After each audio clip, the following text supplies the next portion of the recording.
Γεια σας. Είμαι η Μελίνα Τσικογιαννοπούλου, Σύμβουλος Εκπαίδευσης και Ανάπτυξης Ανθρώπινου Δυναμικού και μαζί θα είμαστε στο νέο webinar του insurancewebinars.gr και του EIAS και θα μιλήσουμε για το ποιος είναι ο δρόμος επιβίωσης του ασφαλιστικού διαμεσολαβητή του αύριο. Με λίγα λόγια θα δούμε τον τρόπο που θα πρέπει να τοποθετηθεί ένας ασφαλιστικός σύμβουλος ή διαμεσολαβητής γενικά στο σημερινό ελληνικό επιχειρηματικό περιβάλλον, ώστε να μπορέσει να επιβιώσει, να υπάρχει και αύριο και να γίνει πιο αποδοτικός στη δουλειά του.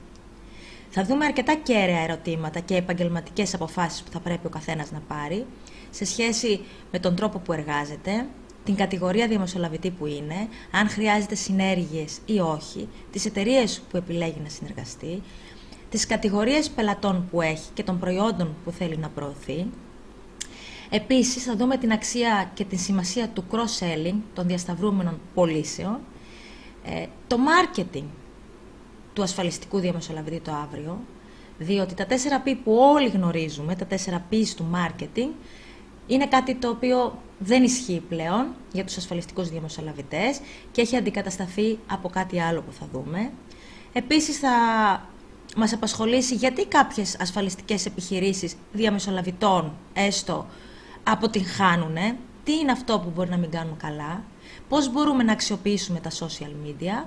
και γενικά θα κάνουμε μία αποτύπωση της κατάστασης, θα δούμε ποιοι είναι αυτοί που μας παίρνουν τις πωλήσεις και τους πελάτες και τι μπορούμε να κάνουμε για αυτά στην πράξη.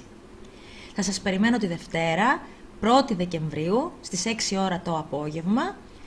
για ένα νομίζω πολύ ενδιαφέρον και επίκαιρο webinar.